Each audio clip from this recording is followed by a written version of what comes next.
Well, I knew what I was going to be doing with my week this week when I saw that Child's Play was being released on the 21st. Been a big fan of killer dummy movies my whole life. I think partly, amazingly, because of my mum. She absolutely loves stuff like that, especially the Child's Play series. So I made an effort to go, especially when I realised it was going to be a midnight screening as well. I think any horror film fan knows that you've got to go see a horror movie at midnight if the choice is available.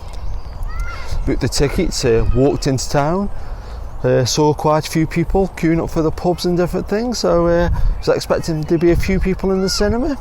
When I got there, it was just me, but it was perfect because it was like I got my own personal cinema. It really added to the atmosphere, amazingly, if that makes sense. What was great about this film though was they took like the supernatural element out of it, and it was kind of dead original because it was basically about somebody working in a sweatshop and he'd got the sack that day, and so if we get back at the boss, they disabled all the settings on Chucky. If you didn't know, it was about this film's about a killer dummy. Well, yeah, this guy he disabled all the settings for Chucky, so he could just do whatever he wanted. He could learn, he could speak loads of different languages. And when they shipped him off, and Andy Barclay's mum works in the department store just like in the original. Somebody returned Chucky because said, he doesn't work properly. So she got him basically for free and gave him to her son. And so that worked really well. That, like, say that he could like sort of just learn, figure stuff out. But they kind of done a cool thing with the dynamics in the film because they'd made Chucky work off an app on a phone, and he could connect to everything via Wi-Fi. And I thought it was kind of a damning indictment on society that it was showing you like how kids are always obsessed with the phones and just always looking on the phones. And so it played on that level. And it's also, they changed the dynamic of the cop in the film lived just down the corridor from the main family in the film, and so they could play off each other a little bit better. And yeah, it was good. And there's some cool parts where they showed clips from Texas Chainsaw Massacre 2. That was a cool part in the film.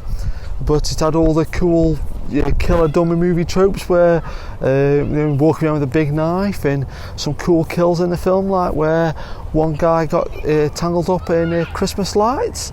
But hopefully they'll make another one. And it's a bit warm out here, I'll just take my coat off, get a bit of fresh air, and go to the basement, see if we've had any nice comments on the comment lever. Just trying a bit of local flavour to this section of the show. A bit of good news has happened. My local chip shop that I went as a kid to play arcade machines like this very one has stayed open. Somebody wanted to turn it into a block of flats, batteries not included style. We're after that good news. Let's get some maybe bad comments.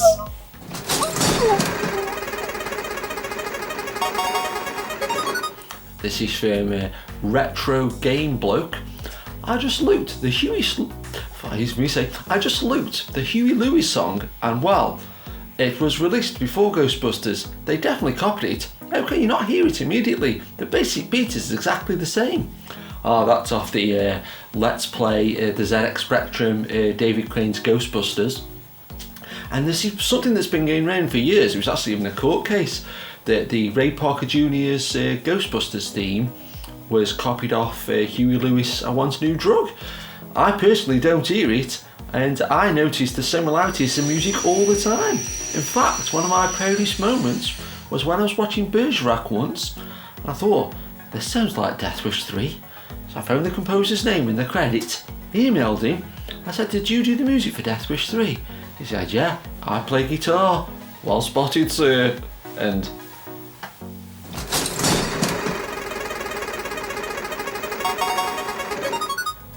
this is from James Harris. You're a poor excuse for being dumb. Well, so you. As we showed in my high school reports the other week, I did really well at school, and I noticed the hashtag was trending, praise a teacher. And so I'd like to say, Mr. Hitchin, thank you for getting me into music, because you let us play records and that. And here's that third comment.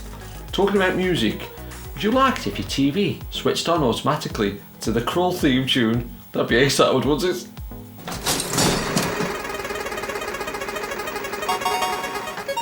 This is from Hugo D. Cannon films are legendary. Right on, bro. Cool poster too. Written up in the 80s, Cannon were kings of cinema. Well, I can't fault that logic. Never saw a problem with Cannon. I know a few people have said in the comments before they thought Cannon weren't very good, but got to disagree, and found out this recently. There used to be a Cannon cinema down the road, and complete fluke, the street across the road from it was Cannon Street. Whoa, that is a coincidence. Hope everybody has a good week. Thanks for watching and commenting, and as always, keep it locked. Thanks for watching The Legends of Cherry Hill. If you enjoyed this video, please leave a like and consider subscribing.